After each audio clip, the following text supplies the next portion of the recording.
Aí galera, vamos então no primeiro vídeo, uma série de vídeos que a gente vai fazer sobre o Covid, né? Então eu acho que é um assunto que nos próximos concursos com certeza vai cair, e a gente vai fazer um apanhado aqui de vários temas sobre essa patologia que é o Covid, tá? E o primeiro vídeo que a gente vai começar hoje é falando sobre ventilação mecânica não invasiva, o VNI, né? Esse é um documento da Sobrafir, desculpa, está disponível online, quem quiser baixar, e a gente vai comentar algumas coisinhas sobre esse documento, tá certo? Então então é um comunicado oficial da Sobrafir sobre o Covid-19, em que vai falar sobre o uso da VNI, né? Então o uso da ventilação não invasiva, a VNI. O fisioterapeuta especialista em fisioterapia respiratória ou terapia intensiva é responsável pela manipulação e pelos ajustes da ventilação não invasiva, né? Atenção para o uso da VNI. Utilizar em ambientes restritos, quartos de isolamento e aspiração negativa. Essa é uma observação no intuito de diminuir a possibilidade de transmissão da doença, né? Então, quartos isolados, não com outros pacientes próximos, ou quartos com aspiração negativa, com pressão negativa. Há risco de dispersão de aerosol devido a partículas liberadas na expiração, né? E a aplicação inadequada da VNI pode causar atraso na intubação e aumento da mortalidade. Isso é uma questão extremamente importante, assim. Protelar demais a ventilação mecânica invasiva, ela pode gerar um problema futuro para o paciente, tá? Então tem se visto isso, né? Quanto mais se protela a intubação do paciente com Covid, pior é o prognóstico dele, né? Então às vezes insistir no uso da VNI, é o que ele está falando aqui, atrasando essa intubação, pode gerar o aumento da mortalidade. A associação ela entende que a VNI não é uma estratégia ventilatória de primeira linha para o tratamento da Covid-19, né? Entretanto, em situações específicas definidas pela equipe, ela pode ser um teste de resposta por 60 minutos em pacientes com insuficiência respiratória aguda hipoxiquêmica.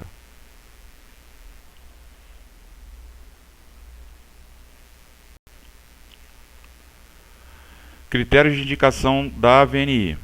Quando houver necessidade de oxigênio suplementar, com máscara acima de 15 litros por minuto ou o máximo permitido de acordo com o dispositivo de oxigenoterapia que está sendo utilizado, né?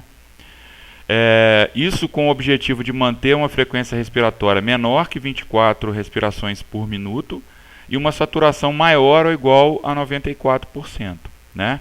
Então isso seriam as indicações, uma das indicações para o uso da VNI, tá? Então se você precisa em máscara com reservatório, né, acima de 15 litros por minuto de oxigênio, para manter uma frequência respiratória menor que 24, uma saturação maior ou igual a 94, já é uma indicação para o uso da VNI, tá? O uso de musculatura acessória da respiração, óbvio, né? O paciente está tendo dificuldade, então ele usa a musculatura acessória, são sinais importantes de falência respiratória, de dificuldade respiratória, de dispneia, né? E acidose respiratória com a PaCO2 maior que 50 milímetros e ou uma pH menor que 7,20. Lembrando que os valores normais de pH estão em torno de 7,35 a 7,45 e os valores da PaCO2 em torno de 45 a 55 milímetros de mercúrio, tá? Então se permite um pH maior que 7,20. É um paciente com acidose, mas não é um critério para o uso da VNI, tá? E monitorar o paciente constantemente. Isso faz parte não só da VNI para o paciente que está com Covid, como outros pacientes com outras patologias que levam à insuficiência respiratória aguda, tá certo? Nada mudou.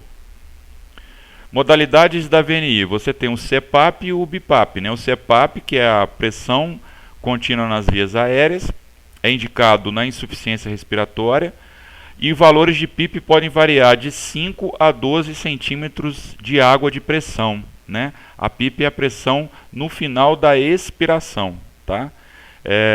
O CPAP então pode estar o valor da PIP em torno de 5 a 12 centímetros de água. Algumas literaturas, e por isso que eu coloquei aqui que é um documento da Sobrafir, algumas literaturas falam até de 5 a 15 centímetros de água, tá bom?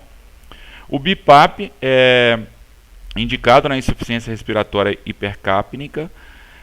O BiPAP, diferença do CPAP, é que você tem a possibilidade de variar tanto a pressão positiva na inspiração quanto a pressão positiva na expiração. Então você pode usar o IPAP ou o EPAP, né?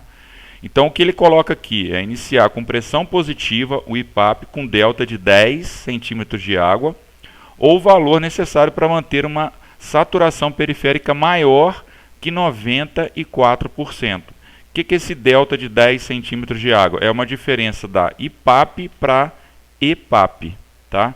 No mínimo de 10 centímetros de água para manter uma saturação acima de 94%.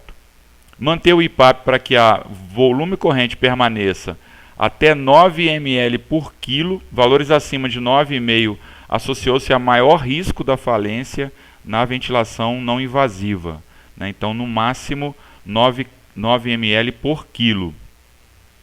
E o EPAP entre 5 e 10 centímetros de água e uma fração de um FiO2 de 50%. Tá? Então são essas as modalidades da ventilação não invasiva que podem ser utilizadas. Beleza? Como utilizar? O fisioterapeuta ele deve utilizar o equipamento de proteção individual, o EPI, óbvio, né? Máscara N95,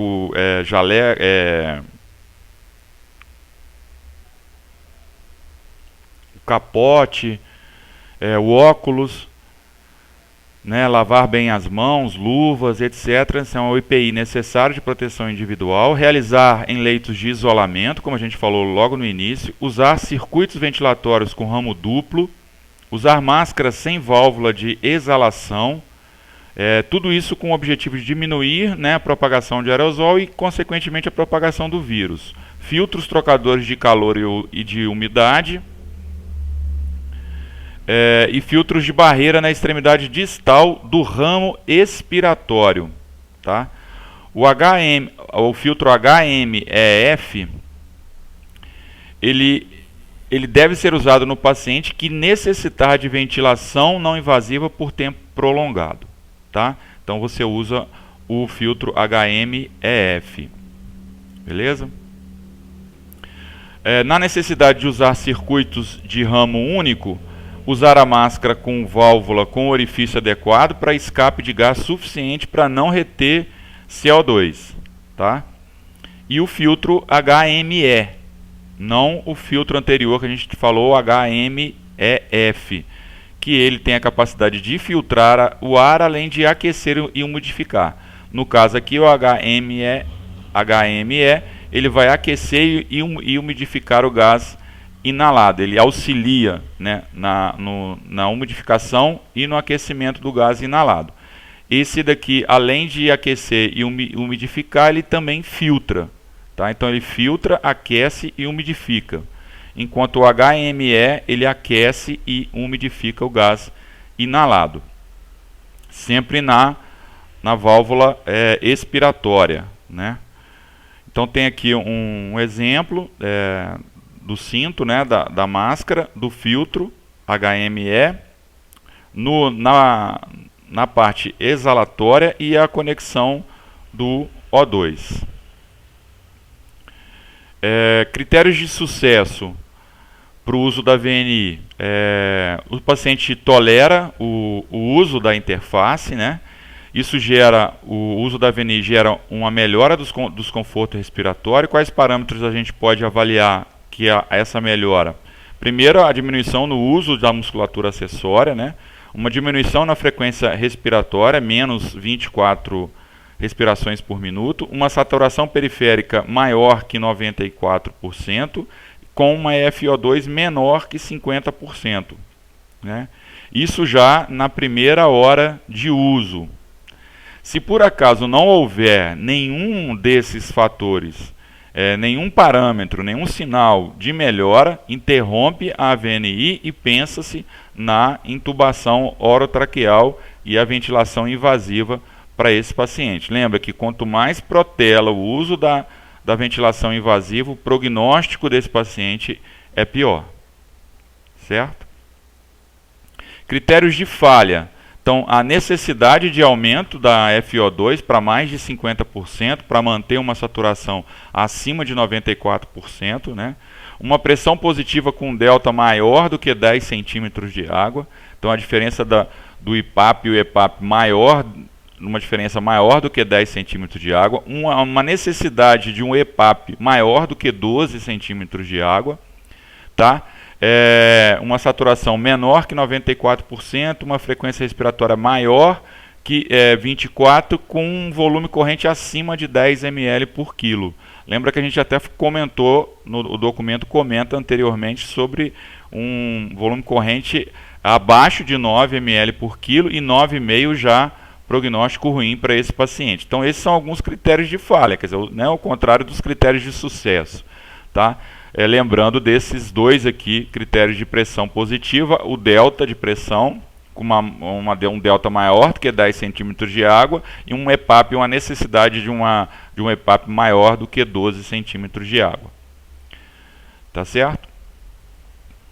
Então, mais uma vez, exemplificando e reforçando a ideia, o CPAP é indicado na insuficiência respiratória hipoxiquêmica, e o BiPAP indicado na insuficiência respiratória hipercapnica. Tá? Uma é com a PaO2 abaixo de 80, abaixo de 60 milímetros de mercúrio, e a hipercapnica é acima de 55 milímetros de mercúrio, a PaCO2. Tá? Então, uma eu estou falando da PaO2, outra eu estou falando de uma PaCO2. Não há indicação pela extensão do acometimento pulmonar.